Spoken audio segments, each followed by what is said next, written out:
2차전지 섹터들은 주가는 바닥을 왔는데 전반적으로 2차전지 안에서도 그 안에서 차별화된 기업을 찾아야 된다. 이제 관심도가 많이 떨어졌잖아요. 네. 그러면서 이제 종목들이 이제 소리 소문 없이 이렇게 이제 반등하는 종목들이 좀 나올 거다. 그러니까 전반적으로 전기차는 지금 잘 팔리고 있다. 캐즘이라고 하기에는 무색할 정도로 현재는 잘 팔리고 있는 상태라고 이렇게 이해하시면 좋을 것 같고요.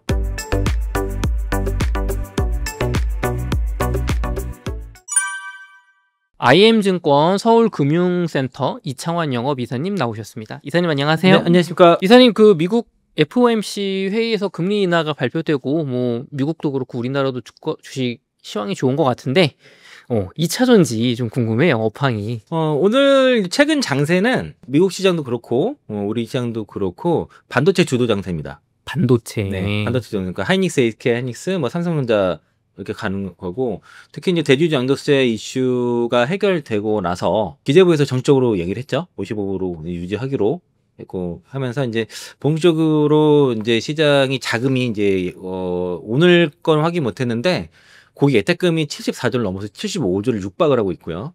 개인들이 많이 팔았지만은 하루에 1조 8천억씩 늘어가면서 최근에 고기 예탁금 저점이 64조였는데 지금 74조면 10조가 늘어난 거예요. 그리고 아마 오늘 더 늘었을 것 같은데, 그러니까 삼성전자, SK하이닉스 중심으로 한 반도체 장세가 나타났고, 이제 반도체 종목들 신고가 랠리가 나온 상태입니다. 그러면서 이제 조선주라든가 뭐 자동차주로 이제 관세 이슈 때문에 좀 쉬고 있는 상황이고, 조선주는 협상이 돼야지 맞서가 진행된다고 하니까 그래서 쉬는 거고요. 원전도 뭐 대통령 발언 때문에 좀 쉬는 모습에 있고, 바이오 종목들은 금리 인하에 대한 기대감들이 약간 선반영되어 있기 때문에 지금 이제 다소 좀 쉬어가는, 뭐 신고가 가는 종목들도 있지만은 바이오는 섹터로 움직이는 게 아니라 이제 개별 그 종목별 이슈로 각자 도생을 하는 거기 때문에, 그래서 이제 뭐 주도 섹터 중에 하나지만은 이제 종목별로 좀 편차가 있는 상황이고요. 그러니까 지금 거의 반도체 위주로 움직이고, 2차전지 섹터들은 주가는 바닥을 왔는데 전반적으로 2차전지 안에서도 가는 종목은 또 별도로 있다는 거죠. 근데 이제 실적과 수주 모멘텀 그리고 신사업에 대한 기대가 뭐 로봇 밸류가 붙는다든가, 그래서 최근에 이제 코인테크라든가 엠플러스 같은 경우에 이제 급등세가 나타났고요. 대형주 안에서도 그 LG화학이 움직임이 좀 다릅니다. 그래서 오늘 또 LG화학을 좀 말씀 좀 드릴 거고, 그리고 에코프로 양극재 기업들은 이제 바닥만 잡은 상태예요. 바닥만 잡은 상태고, 그리고 엔캠이 특이하게 선바닥을 만들면서 오늘 좀 최근에 오늘 고개를 좀 드는 모습이고, 덕산테크코피아 그 전액 기업도 덕산테크코피아도 드디어 121선 뚫으면서 이제 그 대바닥 탈출의 시그널가 좀 나타나고 있다. 그러니까 전반적으로는 리튬 가격과 중국발 감산 이슈와 그 CATL의 리튬 그 광산 생산 중단으로 인해서 리튬 가격 올라가면서 이 두 가지 모멘텀이 맞물려서 반등했던 것들이 최근에 좀 되돌림이 나타났는데, 전저점을 깨지 않고 어느 정도 지금 바닥을 만들면서 지금 다시 그 터닝 준비를 하고 있다. 그러니까 중국 정부의 리튬 감산 의지는 지금 기조적으로 확인이 됐고, CATL이 그 생산이 다시 진행되더라도 중풍부는 지금 감산 의지가 확고하다 이제였기 때문에, 리튬 가격은 최근에 그 탄산 리튬 가격이 톤당 7만 이하를 깼다가 다시 그 위로 올라가고, 거기서 이제 7만 이하는 지켜줬거든요. 지켜주고서 이제 반등을 좀 시도하는 모습이라서, 그러니까 주가도 그럼 리튬 그 2차전지 기업들 주가는 바닥은 나왔고 그 안에서 차별화된 기업을 찾아야 된다라고 좀 말씀을 좀 드리겠습니다. 좋습니다. 그럼 2차전지 어쨌든 주가가 조금 올라가다가 살짝 다시 되돌림이 있었는데 다시 또 이제 또 걱정하시는 것처럼 야 또 떨어지나 했는데 그건 아닌 상황이잖아요. 네, 이제 오늘 반도체 종목들이 다시 SK 하이닉스 한 6% 올라가고, 삼성전자도 드디어 1년 3개월 말인가요? 8만 원 돌파가 나왔습니다. 오늘 이제 8만 원 공방 엄청나게 하다가 결국 뚫어냈는데, 2차전 종목들 아침에 조금 부진하다가 오후 들어서 상승폭도 다 키워냈어요. 그러니까 하박이 막히게 되면은 자연스럽게 반등이 나오게 되고, 빈집이기 때문에 수급이 조금만 들어와도 반등이 나온다라고 볼 수 있겠고, 그러니까 추세적으로 뭐 여기서부터 뭐 추세 상승을 이렇게까지를 아직까지는 보기는 좀 어렵지만은, 낙폭 과대해서 충분히 트레이딩 할 수 있는 정도의 수준을 빠져서 이제 고개 들어서 추가 상승을 좀 열어둘 수 있겠다라고 볼 수 있겠고요. LNF 같은 경우에 이제 테슬라 모멘터 그리고 이제 3분기 어닝 서프라이즈 기대감 받으면서 이제 급등세가 나타나서 오늘도 그 얘기 말씀드릴 거고, 가지고 계신 분들은 예를 들면 물린 분들은 손이 크기 때문에 손을 못 대는 상황, 이런 상황에서는 좀 답답할 수 있는데, 이제 관심도가 많이 떨어졌잖아요. 네. 그러면서 이제 종목들이 이제 소리 소문 없이 이렇게 이제 반등하는 종목들이 좀 나올 거다. 그리고 이제 일부 종목들은 실제로 그렇게 기관 중심으로 수급 들어오면서 좀 다르게 움직이는 종목들이 있으니까 그걸 잘 선별할 필요가 있다라고 말씀드리겠습니다. 좋습니다. 그럼 2차전지 그 업체들 업황 전반적으로 좀 점검 부탁드리겠습니다. 일단 글로벌 전기차 판매는 평균 이제 그 한 15% 전년 동월 대비해서 성장세가 나타났고요. 8월달 데이터를 보면은 15% 정도 전월 대비해서는 성장이 나왔지만은 전월 대비해서는 21% 감소가 나타났는데 이는 중국 때문입니다. 중국이 좀 부진을 했고요. 여기 이제 유럽이 이제 그 전년 동월 대비 48%, 그 북미가 13%, 북미가 이렇게 성장이 나왔던 거는 아무래도 이제 그 보조금 종료를 앞두고 나서 선구매 수요가 발생을 한 것이고, 유럽은 그 CO2 규제 영향으로 인해서 주요국들 전반적으로 다 전기차 판매가 견조한 흐름을 유지했다는 것들이 핵심입니다. 국내에도 지금 판매가 좀 많이 잘 되고 있고요. 기타 지역도 좀 56% 성장 나타나는데 보면은 중국이 부진했죠. 중국이 전체적으로 중국이 부진한 것으로 보여지고요. 그 연간, 그러니까 1월부터 8월까지 누적으로는 이제 글로벌 전기차 판매는 25% 성장세가 나타났고요. 중국이 25%, 유럽이 그 전기차와 플러그인 PHEV 합치면 31%, 요 전기차만 따로 하면 31%, 뭐 비슷하죠. 그리고 북미가 이제 플러스 6%. 7월, 8월 달에 좋으면서 이게 마이너스였다가 6% 성장 나타났고, 기타 지역도 괜찮습니다. 44%. 그러니까 전반적으로 전기차는 지금 잘 팔리고 있다. 캐즘이라고 하기에는 무색할 정도로 지금 일부 기존 학과도 분명히 있지만은 언제나 잘 팔리고 있는 상태라고 이렇게 이해하시면 좋을 것 같고요. 그리고 이제 미국 쪽만 좀 뜯어서 보면은 이제 그 전기차는 18.7%, 하이브리드가 미국은 좀 잘 팔리고 있습니다. 23.8%, PHEV는 16% 정도 증가세가 나타나고 있는데 여전히 테슬라가 역성장이 지속되고 있어요. 그리고 GM이 이제 83%, 이제 월간 판매가 2만 대가 드디어 넘어갔습니다.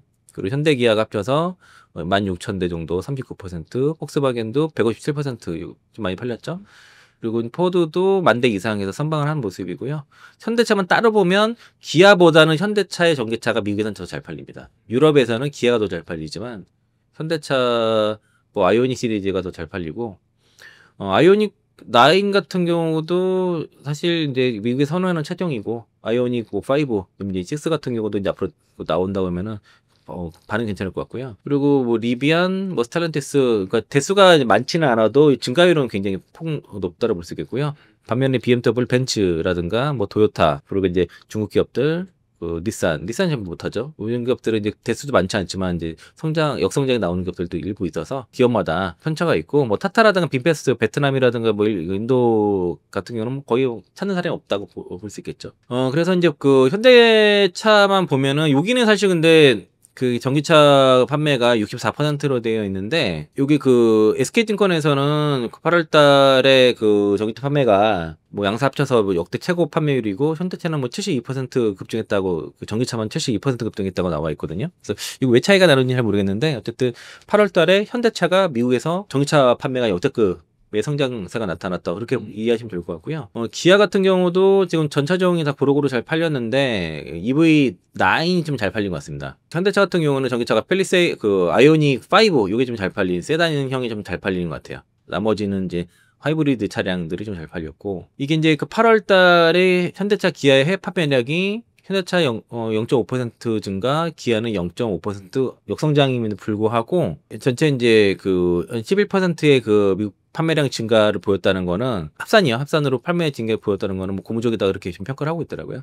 그리고 이제 아무래도 이제 그 보조금 만료가 9월 말에 진행되니까 여기서 이제 어쨌든 그 세공제 앞두고 나서 전기차 판매 증가가 나타났고, 그리고 지난달에 미국 전체 소비 판매에서 전기차가 차지하는 비중은 이제 지난해 이제 9.5에서 이제 12%까지 전기차 판매 비중이 올라갔어요. 드디어 두 자릿수로 다시 올라가서 뭐 사상 최고치를 기록할 것으로 보여집니다. 이 숫자 이상으로 그렇게 나올 것 같고요.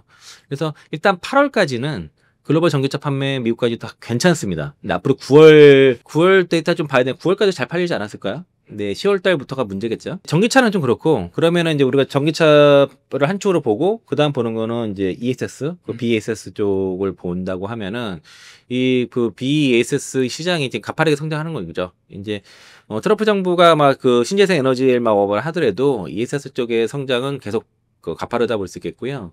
미국의 그 BESS 설치량이 24년도 33기가와트시에서 2030년도 145기가와트시까지 연평균 28% 확대할 것으로 전망한다는 거고, 그리고 이제 그 OBBA법이 통과되면서 이 BESS 시장도 본격적으로 탈중국 움직임이 시작된 거죠. 요게 이제 그 PFE 조항이 있어가지고 그러니까 이제 일단은 ITC 혜택을 받을 수 있는 적격 배터리 공급이 지금 부족한 상황입니다. 그래서 이제 그 적격 배터리 확보로 인해서 미국의 그 BES 사업자들이 적극적인 수주 활동을 이제 이어질 거고, 이게 빠르게 국내 3사한테 들어갈 거죠. 그러면 이제 국내 3사는 전기차 라인을 그 ESS 라인으로 빠르게 전환을 진행할 것으로 예상이 된다는 거고요. 당장 단기적으로는 실적 정상화는 어렵습니다. 왜냐면 우리 캐파가 26년도에 뭐 엔솔이랑 SK, SDI가 주로 캐파가 구축이 되고, SK온도 내년이나 캐파가 일부 구축이 되거든요. 그러다 보니까 당장은 아니더라도 지금 여전히 캐파는 전기차 배터리 캐파가 훨씬 많은데 ESS는 상대적으로 적단 말이죠. 그러니까 이제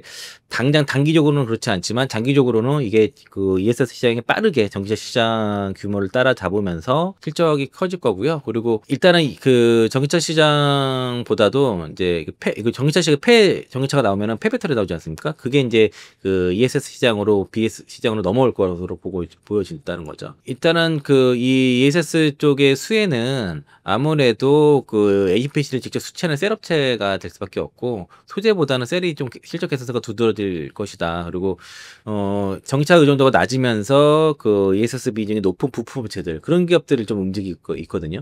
근데 그런 기업들이 이제 실적이 빠르게 올라갈 거다. 라고 좀 볼 수 있겠고요. 일단은 그 전반적 이거 하나투자증권 리포트 중에 보면 IRA법이 기존에 이제 그 OBBB 법안 요거를 바뀌었잖아요. 사실상. 그러면서 이제 그 ITC 요 보조금을 수령하기 위해서 요 ITC 48 기준 요거 보조금 수령하기 위해서는 이제 탈중국 공급망 필요하고, AMPC도 마찬가지입니다. 그래서 이제 AMPC는 2030년 이후부터 단계적으로 축소가 이렇게 되고 2030년 종료가 되고요. 또 미국 내에서 생산해야 되는 거잖아요. 그러면서 이제 요거 그 원가 그 MACR에서 그 비중국 관련된 원가가 15%부터 이제 40%까지 이제 뭐 조항이 있거든요. 그거 뒤에서 한번 설명을 드릴 거고, 그 ITC 같은 경우도 요 착공 기준으로 그 2033년 이후에 착공된 것들은 요 그 보조금을 축소하면서 2036년도에 거기 뭐 종료가 되는데, 요 기존에는 요 조항이 없었어요. IRA법에서는. 근데 이제 이 그 신규 법안에서는 요 그 MACR 법안 그 요건이 해당이 포함이 됐거든요. 이것도 마찬가지고. 그 AMPC랑 ITC 둘 다 이제 요 요건이 포함이 됐습니다. 26년부터 적용이 되는데, 그 ESS용의 그 ITC 투자액의 50%까지 환급을 받을 수가 있습니다. 요 세 가지 조항이고요. 그 내용이 뭐냐면, 그 MACR 계산이 뭐냐면은 그 토탈 그 재료 그 원가 있잖아요. 원가에서 그 PFE 공급업체의 원가를 뺀 그 전체에서 그 요 뺀 비율인 거예요. 이 몇 퍼센트 되는지 이거 기준이 있거든요. 그래서 요 그 45X랑 48E 요 조항에 따라서 연도별로 이 원가율을 이거 표시를 한 겁니다. 그래서 이거를 이상 유지를 해야 돼요. 그 요 배터리 그 소재 같은 경우에는 PFE 업체들의 그 원료를 40%까지 일단 쓸 수 있는 거죠. 중국산을 한 40%까지 쓸 수 있다. 예. 그리고 요때 가서는 15%밖에 못 쓰는 거지. 2033년도 가서는 이런 식으로 이제 쭉 가는 거예요. 이것들이 마찬가지로. 근데 문제는 내년부터 이제 관세가 올라가잖아요. 네. 예, 중국산에 관세가 부과되면은 그럼 뭐 당연히 원가가 확 올라가겠죠. 그러니까 관세를 부여받은 상태면은 이게 코스트가 확 올라가기 때문에 이 비율을 맞추기가 어렵기 때문에, 그래서 자연스럽게 이제 중국산을 배제하고 뭐 파나소닉이라든가 이제 그 K배터리 3사의 그 ESS 배터리를 조달해야 되는 겁니다. 여기서 그 얘기를 하는 거죠. 그러니까 이제 그 26년부터 ITC 수치를 위해서는 중국 원재대 비중이 45% 미만으로 유지해야 되는데, 2030년에는 25% 미만으로 하면서 연 5% 축소가 되거든요. 그런데 미국의 그 BSS 시스템, 뭐 셀 컨테이너, PCS 시스템, 그 PCS 등 그 시스템 전체 가격에서 중국 LFP 배터리 셀이 차지하는 비중은 40에서 45% 정도 추정하는데, 관세가 인상되면은 이 미국 BSS 기업들이 ITC 수치가 불가능해져요. 그러니까 빼야 된다는 거죠. 더 그 관세를 맞지 않으면서, 그러니까 이 원가 비중이 낮은 걸 사용한다는 거죠. 그게 사실상 우리나라 배터리 3사나 아니면 뭐 파나소닉 정도라고 보시면 됩니다. 그래서 이제 그 일단 현재 올해 40.9% 관세를 부과하고 있고, 내년도에 이제 섹션 301 관세가 7.5에서 25%로 인상이 되거든요. 이렇게 되면 이제 상호관세도 이제 10%인데 언젠가 인상이 되겠죠? 34% 될 수 있기 때문에, 그러면은 여기 그 내년도에 미국 ESS 내 그 중국 LFP 배터리 셀 가격 비중이 42에서 51%로 상승하기 때문에 못 받아요. 45% 넘어간단 말이죠.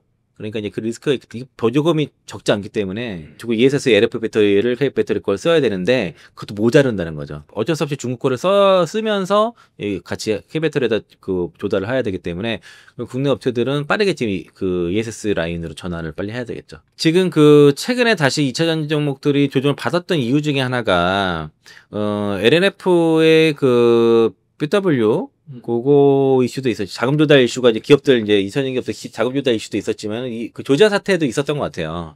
그러니까 조자 공장 저기 뭐냐 이민 단속국이 급습을 하면서 473명인가를 구금했죠. 그 중에서 한국 사람이 317명, 한국에 돌아온 사람들이 이제 311명인데 이거는 좀 그러니까 트럼프 행정부가 100만 명이 이 문제를 단속하는 거를 대선 공약으로 내세웠고 이민 단속국에서 월 평균 대략 한 3,000명 이상은 단속해야지 그걸 공약을 지킬 수 있거든요. 이제 불법 이민자들이 워낙 정이 거세다 보니까 손쉬운 대상을 선택을 한 건데 이거는 오판을 한 거로 보여지고요. 처음에 당시 단속할 당시만 해도 정치권이라든가 뭐 조자 주지사부터 해서 되게 그 단속에 대해서 옹호를 했는데 이게 미국의 전문 인력들이 없다는 것들이 확인되고 그런 인력들이 전문 인력들이 한국으로 다 돌아가 버려서 공장이 텅 빈 상태를 보니까 야 이래서는 안 되겠다는 거고 그래서 트럼프 대통령이 국내 근로자들에 대해서 남아서 현재 인력을 교육하고 훈련시켜 줄 것을 요청했거든요. 그러면서 교육 절차를 하루 보루 시켜버렸습니다. 그런데 이제 한국 정부에서는 그 국민들이 상당히 이제 놀라고 지친 상태니까 먼저 교육했다가 나중에 다 돌아와서 일하자라고 하니까 이제 그 미국에서 교육을 허용한 거고 그리고 한국 정부에서는 이제 그 수갑이라든가 이제 숙박 도구 사용하지 말아달라고 하니까 트럼프가 이제 수용을 한 겁니다. 재입국 관련해서도 일단 트럼프 대통령은 한국인들이 미국에 남아서 일하게 해주겠다는 의사를 보였고 한국 정부는 이제 재입국 시 불이익이 없을 것이다라는 것을 보장한 것으로 지금 일단 그렇게 이해를 했습니다. 다시 재입국 시켜줄 거면은 왜 구금을 했는지 모르겠습니다. 진짜. 그러게요. 좀 황당하죠, 이거죠.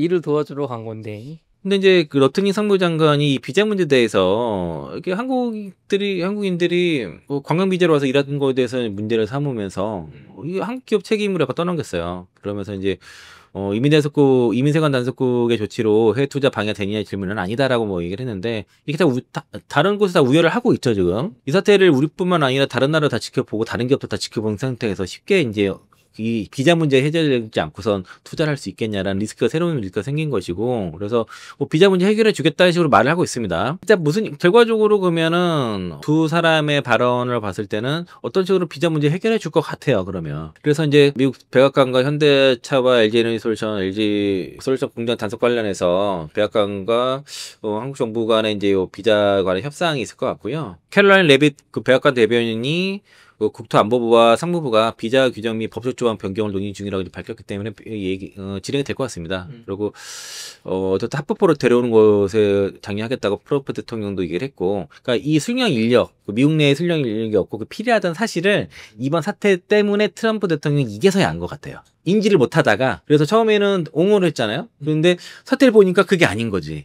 이게 이제 좀 사태가 좀 이게 정치권의 정치화가 되고 그리고 이 동맹국을 좀 말도 안 되는 이유로 좀 어쨌든 구금을 그 동맹국 힘이 국민을 구금을 한 거지 않습니까? 이게 파장이 커지니까 수습을 한 걸로 보여지고요. 그리고 어쨌든 뭐 미국의 노동자를 고용하고 그 기술 숙련해서 같이 함께 일하기를 기대한다고 했는데 그 배터리 산업은 다른 거와 달리 이제 그 전문 인력들이 되게 중요한데 교육이 안 되는 것들이 있어요. 최소한 장비 셋업이라든가 세팅 그 램프업을 하는 거는 단순히 교육으로 되는 게 아니거든. 너무 오래 걸려요. 장인들이 하기 때문에 사실상. 그래서 세팅을 해놓고 그 생산 인력들을 교육해서 그 대규모 인력들을 고용해서 그렇게 가야 되는 건데 일단 세팅을 해야지 사람을 뽑아서 하잖아요.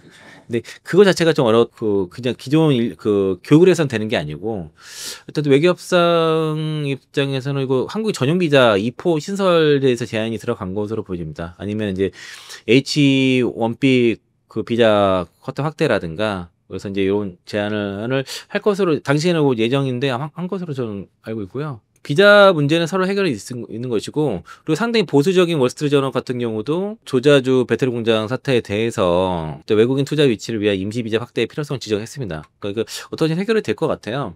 이재명 대통령이 미국은 설치 공장 설비 설치 인력도 없으면서 한국 기술자들이 일할 수 있도록 비자도 발급해주지 않는다고 얘기를 했거든요. 그러니까 그리고 그래서 웨스트레전에서는 미국인들이 듣기 거북했겠지만 이런 사실이라고 이제 이재명 대통령의 발언에서 동의를 했고, 트럼프 대통령이 외국인 투자를 원하지만은 이런 조자주 사태 같은 경우는 결과적으로 외국인 투자를 억제하는 요인이 돼버리는 거죠. 그래서 특히 동맹국한테 이런 식으로 특히 수갑이랑 사슬을 묶기 영상을 공개를 해버렸잖아요.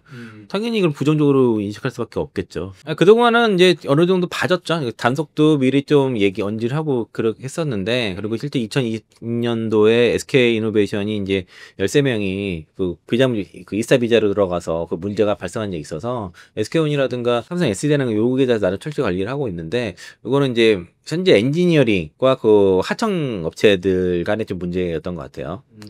근데 이 사안은 비자를 제대로 안 내준 것도 있고, 그리고 우리가 잘못한 게 보다도 과잉 단속을 한 거라고 봐야죠.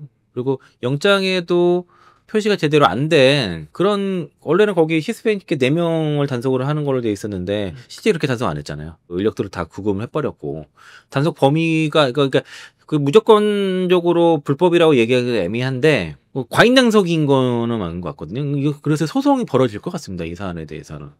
일부 소송이 있을 것 같아요. 근데 어쨌든 이걸로 인해서 그러면 비자 문제가 있다는 게 확인됐잖아요. 외국인 투자를 위해서 공장을 지으려면 거기 전문 인력들이 와서 교육을 해야 교육이 필요하다.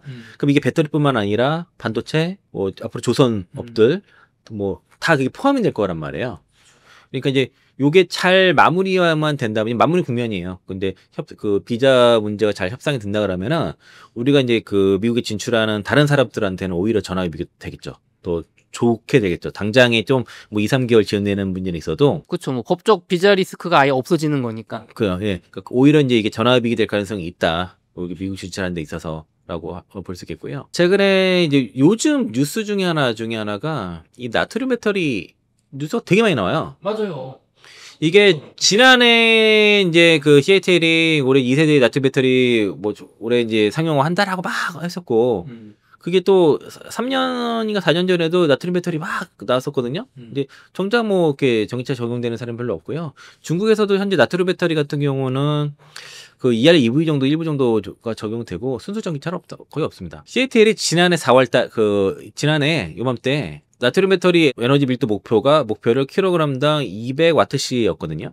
지금 발표된 수치는 160에서 175와트시입니다. 목표대로 못 만들었죠. 성능이 떨어지죠. 근데 LFP 배터리가 요거 그 200와트시, 킬로그램당 200와트시에 거의 근접을 하니까 이것도 못 하잖아요. 그러니까 이제 어떤 리튬이온 배터리를 완전히 대체하기보다도, 그것도 만약에 가격만 잘 저렴만 하면은 뭐 보급형 전기차라든가 ESS 쪽에서의 어떤 보완제 역할의 가능성이 있다. 다만 지금 LFP 배터리 같은 경우는 성능이 빠르게 개선이 되고 있고, 국내 뭐 에코프로비엠을 비롯해서 국내 기업들이 중국의 LFP보다 더 성능 좋은 LFP 배터리를 출시를 하고 있는 상황이고요. 그리고 나트륨 배터리가 상용화 되려면은 거의 2030년도를 정도 보고 있는데, 그동안 뭐 삼원계열 배터리, 리튬이온 배터리의 그 더 높은 성능과 가격 경쟁력을 갖출 수 있거든요. 이 양산 체계를 갖췄기 때문에.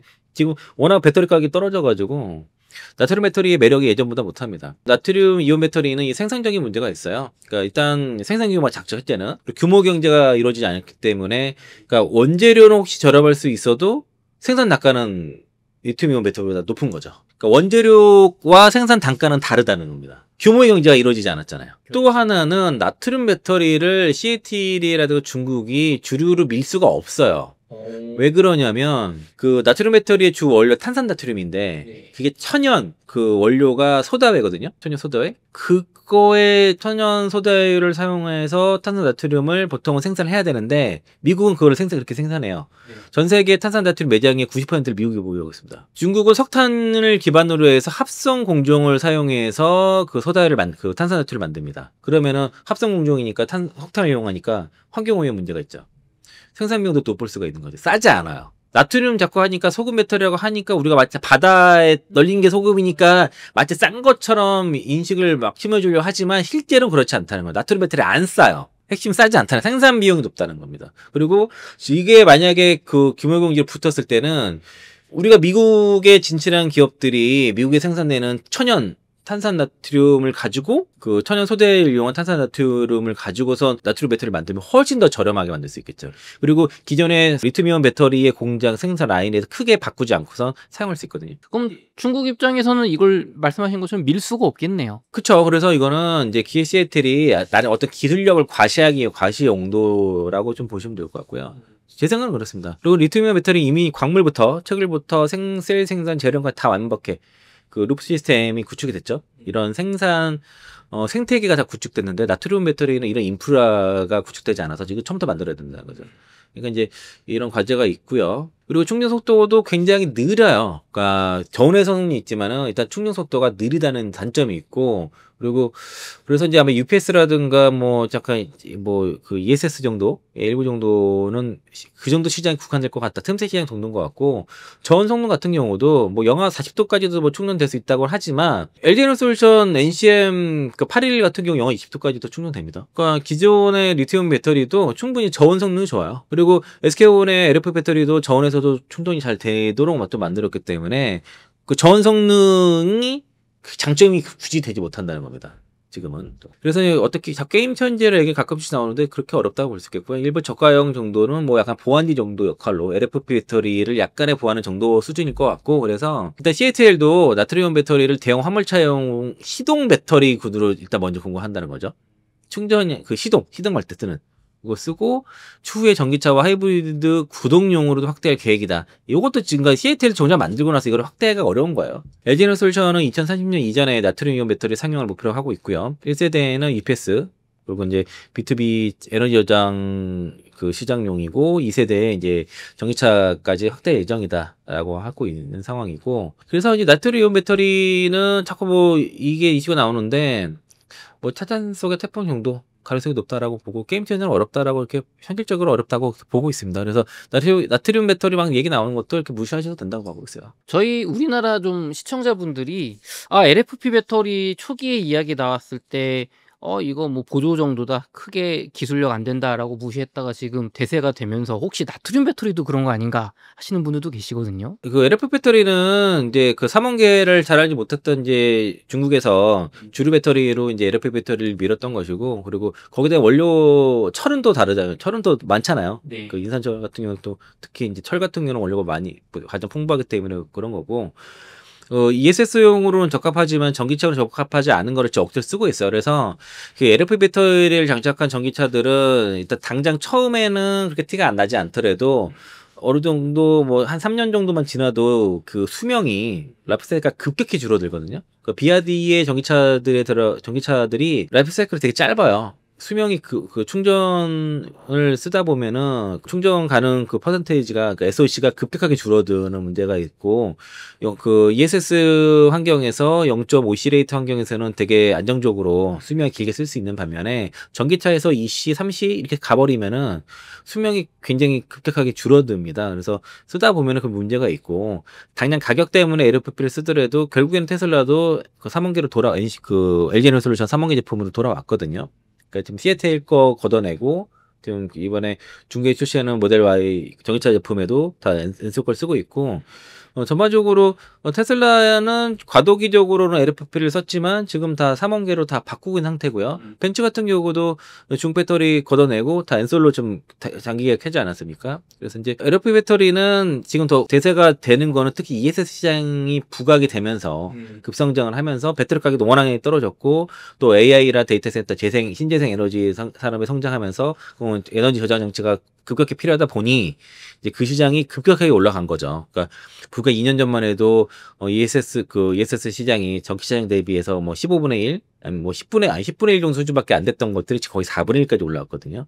그러니까 이제 시장이 많이 커진 거는 사실이다. 그리고 앞으로 성장성도 전기차보다 더 높을 거라고 보기 때문에 거기에 가장 적합한 현대 배터리는 이제 ESS 쪽에서 LFP 기반의 ESS 배터리 적합하니 그게 좀 대세로 바뀌는 거고, 그리고 그동안에 그 국내 이제 기업들은 이제 개별 기업들이 이 시장에서 싸운 반면에 중국은 정부가 나서서 했지 않습니까? 근데 그동안에 국내 정부에서는 거의 뭐 지원이 사실상 없었고 거의 방치해놓은 상태에서 기업들이 알아서 하는 상황에서 이 3년의 시간이 지나가면서 뭐 국내 기업들이 더 어려운 상황에 복창을 하게 된 거죠. 이게 이제 여러분 그 시장이 급성장하고 좋을 때는 상관없었는데 네. 캐즘이 나타나고 시장이 약간 그 경기 침체 쪽으로 그 하다 보니까 기업 도산하는 기업들이 나타나고 자금도 적자가 누적되면서 자금 조달 이슈가 벌어지고 한 것들인데 이것들을 좀 정부에서 잘 도와줬으면 상관없었는데 도움이 도와줬으면 좋았겠지만은 그런 게 전혀 없었기 때문에 좀 식견 싸움을 하고 있었던 거죠. 그러니까 중국 정부와의 그러니까 그 한국 기업과 중국 기업 간의 경쟁이 아니라 LG에너솔루션과 CATL 간의 기업 경쟁이 아니라 LG에너솔루션, 뭐 SK온, 뭐 삼성 SDI 국내 기업들과 중국 정부 공산당과의 싸움이었던 거죠. 그러니까 힘들었던 겁니다. 또 그게 이제 마무리됐고 이제 미국에서 또 반전이 일어나고 있으니까 어쨌든 지금 주가가 그걸 또 증명해 주는 거 아니겠습니까? 네, 일단 전에도 말씀드린 것처럼 이제 9월 30일에 이제 그 시애틀의 리튬광산이 생산 재개될지 이것도 중요한 것이고 그거는 리튬 가격과 관련이 있거든요. 네. 만약에 이제 생산 중단이 연장이 돼 버리면은 리튬이 일시적으로 쇼테이지가 나요. 그러면서 이쪽 가격이 튀를 시기 때문에 이것도 중국에서 원하는 이슈는 아니라서 아마 재개될 가능성이 높다고 보여지는데 그게 이제 반영이 됐고 그럼에도 불구하고 중국 정부의 감사한 기조는 명확하다라는 것들 확인됐으니까 이거 좀 지켜보시고요. 또 10월부터도 그 전기차 세액 공제가 폐지되기 때문에 거기에 따른 데이터들도 확인을 좀 해야 돼요. 그러면은 여기 거기에 따른 이제 기업들의 실적 추정치야 하향 조정 이런 것도 한 번 더 있을 수 있으니까 그런 것도 딱 아마 겪어야 될 문제고 그리고 그 안에서도 3분기 실적 뭐 서프라이즈라든가 실적 건설사 상향되는 기업들이 있거든요. 그런 기업들 위주로 좀 그 신규라든가 매수를 하시는 게 전 좋을 것 같고요. 그리고 뭐 2차전지만 그 100% 이제는 2차전지만 계속 그냥 100% 하시는 분들이 많지 않을지 모르겠지만 좀 많이 줄어들었지 않습니까? 그러니까 타tak상 병행하시고 그리고 그 안에서도 어떻든 올라가는 종목들은 따로 있는 거를 감안해서 투자를 선별해서 하셔라라고 말씀드리겠습니다.